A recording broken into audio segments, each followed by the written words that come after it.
નમસ્કાર દર્શક મિત્રો, તમે જોઈ રહ્યા છો સાઈ ગ્રુપ મીડિયા હાઉસ સંચાલિત નવસારી લાઈવ અને ઝટપટ ન્યૂઝ।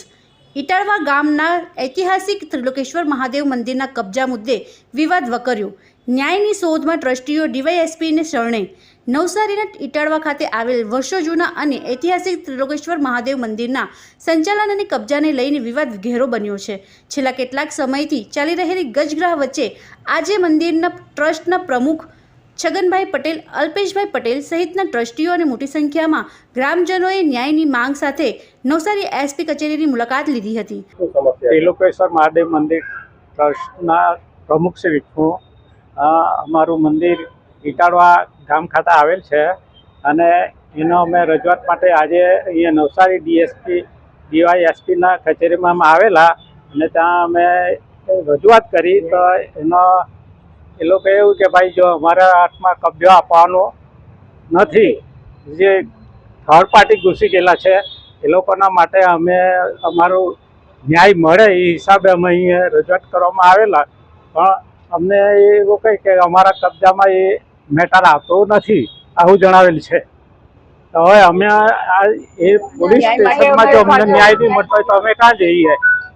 અમે કેવી રીતે અમે ન્યાય મેળવીએ? ટ્રસ્ટીઓએ આક્ષેપ કર્યો છે કે મંદિર સાથે કોઈ લેવા દેવા ન હોય તેવી ત્રીજી વ્યક્તિ દ્વારા ગેરકાયદેસર રીતે મંદિરનો કબજો પચાવી પાડવામાં આવ્યો છે। મંદિરના ટ્રસ્ટી અલ્પેશભાઈ પટેલે મીડિયા સમક્ષ વિગતો આપતા જણાવ્યું હતું કે છેલ્લા 18-19 વર્ષથી રામુભાઈ દ્વારા મંદિરનું સુવ્યવસ્થિત સંચાલન કરવામાં આવી રહ્યું છે। જોકે ગત 14 ફેબ્રુઆરી 2025ના રોજ હરીશભાઈ દેશમુખ નામના વ્યક્તિએ અસામાજિક તત્વોને સાથે રાખી ધાકધમકી આપીને મંદિર પર જબરજસ્તીથી કબજો જમાવી લીધો છે। આક્ષેપ મુજબ આ વ્યક્તિ દ્વારા મંદિરના તેમજ દાનપેટીના તાળા પણ તોડી નાખવામાં આવ્યા છે। ટ્રસ્ટીઓએ વધુમાં ઉમેર્યું કે હરીશ દેશમુખનો મંદિર કે ટ્રસ્ટ સાથે કોઈ જ સત્તાવાર સંબંધ નથી, તેમ છતાં એટ્રોસિટી જેવી ખોટી ફરિયાદો કરવાની ધમકી આપી ભયનું વાતાવરણ ઊભું કરવામાં આવી રહ્યું છે। સમસ્યા એવું છે કે એક ત્રિલોકેશ્વર મહાદેવ નામનું મંદિર છે ઇટાળવા ગામમાં। હવે એ વર્ષોથી રામુભાઈ એટલે કે ત્રિલોકેશ્વર મહાદેવ મંદિરના ટ્રસ્ટીના પ્રમુખ છે ને હું પણ ટ્રસ્ટી છું। હવે આજે 18 થી 19 વર્ષથી મંદિરનું સંચાલન કરતા હતા અને ગત 14 ફેબ્રુઆરી 2025ના રોજ હરીશ દેશમુખ નામના વ્યક્તિએ ધાક ધમકી આપી માણસો લાવી જબરજસ્તી મંદિરનો કબજો લઈ લીધો છે। એના તાળા તોડી નાખ્યા છે, દાન પેટીનું તાળું તોડી નાખ્યું છે ને મંદિરનો કબજો જબરજસ્તીથી લઈ લીધો છે।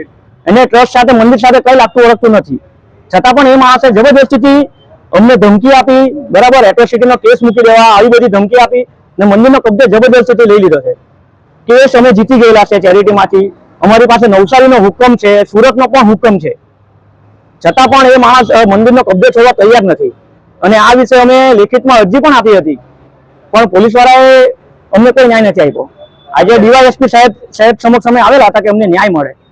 હવે સાહેબ લોકો એમ કહેતા છે કે કબજો કરવાનું કામ અમારું નથી તો અમને ન્યાય કોણ આપશે? ને આ જે થર્ડ પાર્ટી માણસ છે એને કઈ લાગતું હોતું નથી મંદિર સાથે કે કોઈ ટ્રસ્ટ સાથે, અમને ન્યાય કોણ આપશે? આ મામલે સૌથી વધુ નારાજગી પોલીસ તંત્રના વલણને લઈને જોવા મળી છે। ટ્રસ્ટીઓના જણાવ્યા અનુસાર તેમની પાસે ચેરિટી કમિશનર નવસારી અને સુરતની કોર્ટના હુકમો પોતાની તરફેણમાં હોવા છતાં પોલીસ દ્વારા કોઈ નક્કર કાર્યવાહી કરવામાં આવતી નથી। અગાઉ પોલીસ મથકે રજૂઆત કરવા છતાં આ બાબતે અમારા અધિકાર ક્ષેત્રમાં આવતી નથી તેવો જવાબ મળતા ભક્તોમાં રોષ છે। ટ્રસ્ટના પ્રમુખ છગનભાઈ પટેલે વ્યથા ઠાલવતા કહ્યું કે જો પોલીસ સ્ટેશનમાંથી જ ન્યાય ન મળતો હોય તો સામાન્ય જનતાએ ક્યાં જવું?